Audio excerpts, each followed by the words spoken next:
Hello everybody, welcome to Technique Tuesday. Today we're going to be making a side hinge card, which is pretty self-explanatory once you see how it opens. So ta-da, there you go, hinged on the side. And we're using the Bewitching bundle, which is available in the current mini catalogue. You can get the stamp set and the punch as a bundle. So let's get started.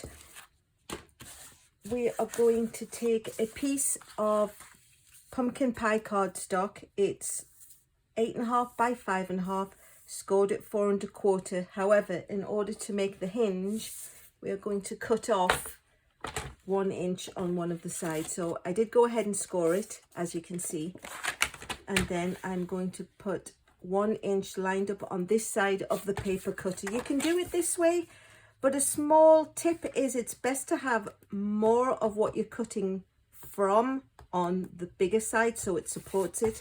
And there is 1 inch on this side of the cutting board. So we'll line it up at that 1 inch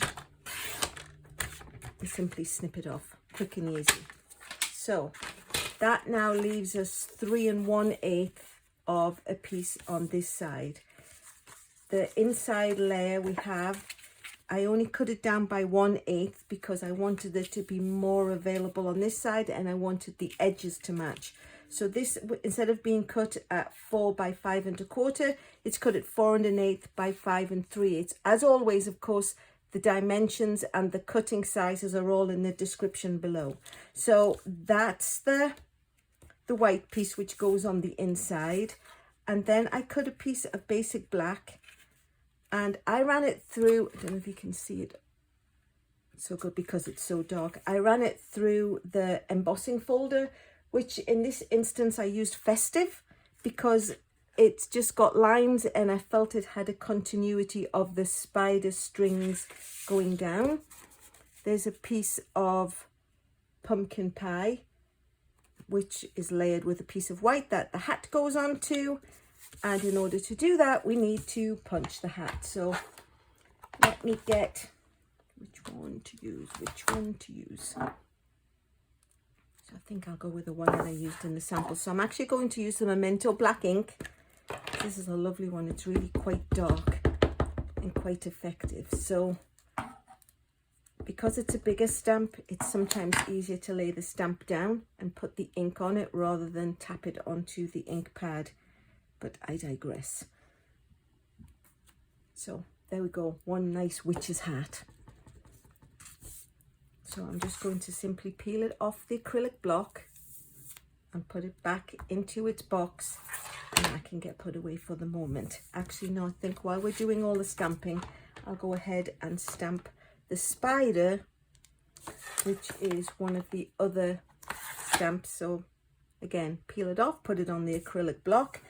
Using the Memento Black, I'm just going to put them at this edge of the cardstock.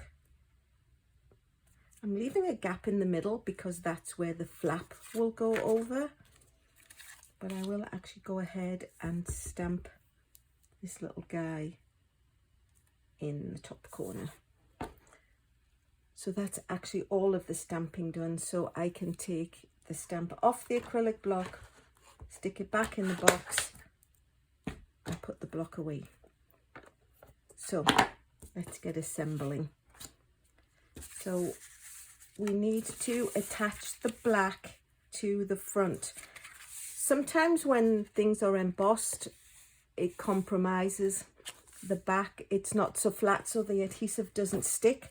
So I quite often like to use the tear and tape or the liquid glue rather than just the rolling adhesive because I feel it sticks it a little bit better. So let me just go ahead and pop some pieces on there just to give it the best chance of staying stuck on rather than peeling off.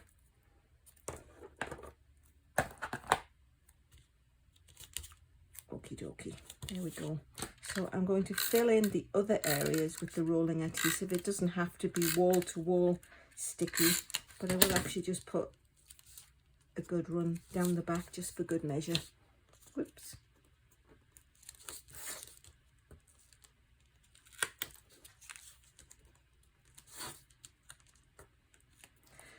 Okay, there we go. So we are now going to attach this to the front layer.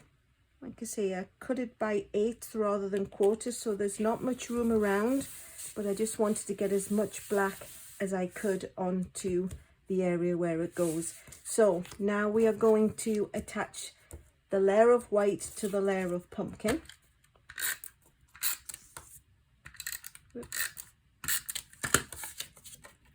Oh, and actually, look, making a complete liar out of myself.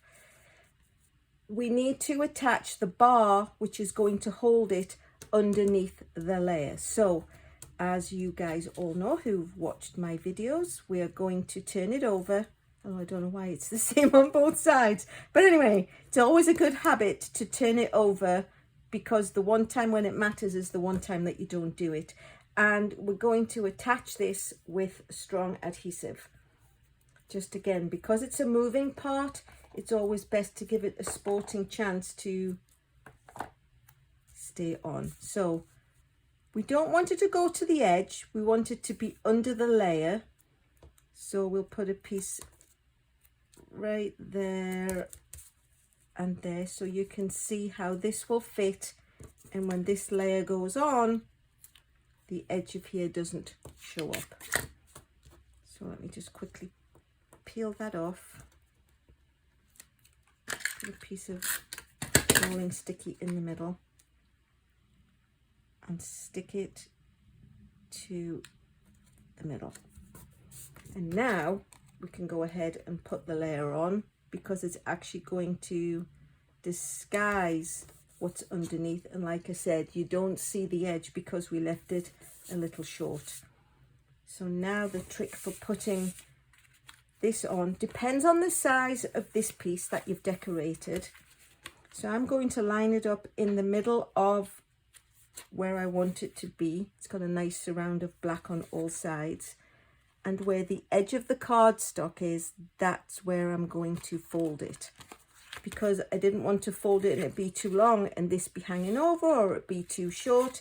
I wanted it to be folded at the hinge, so it has a nice surround of black on all sides.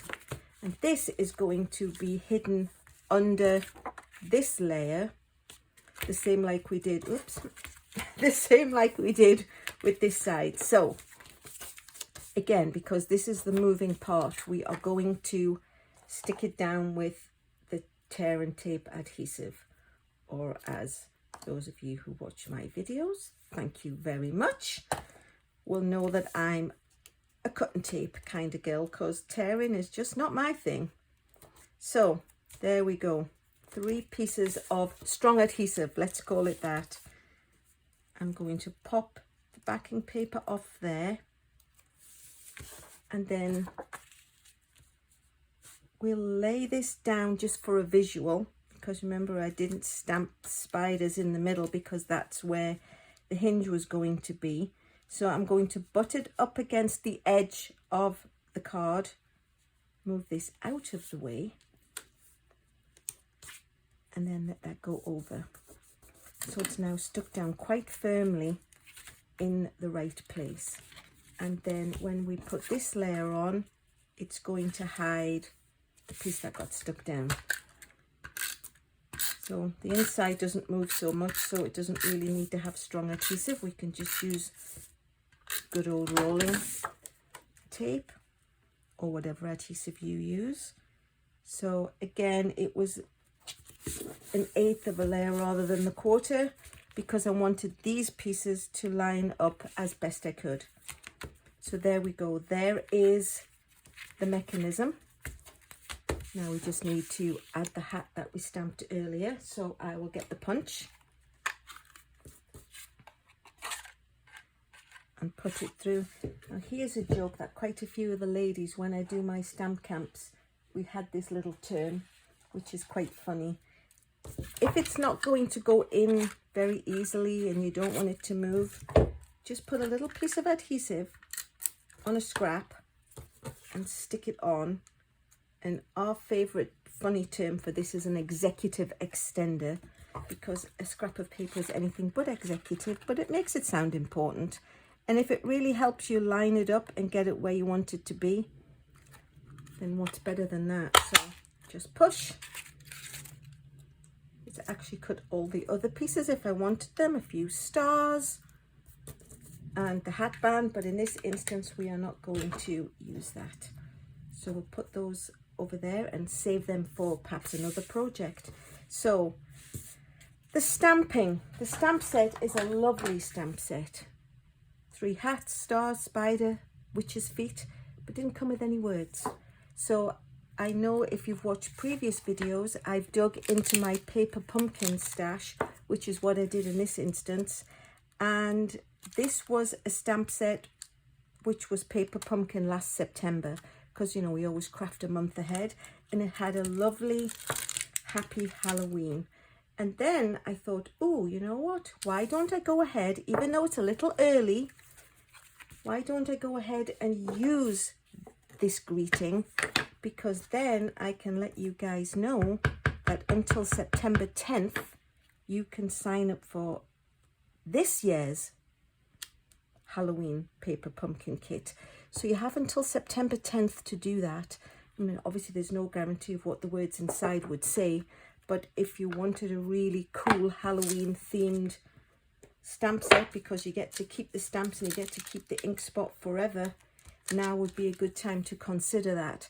If you don't have a paper pumpkin demonstrator, I would love, love, love to be your person. So I will actually put the link to how you can do that in the description below.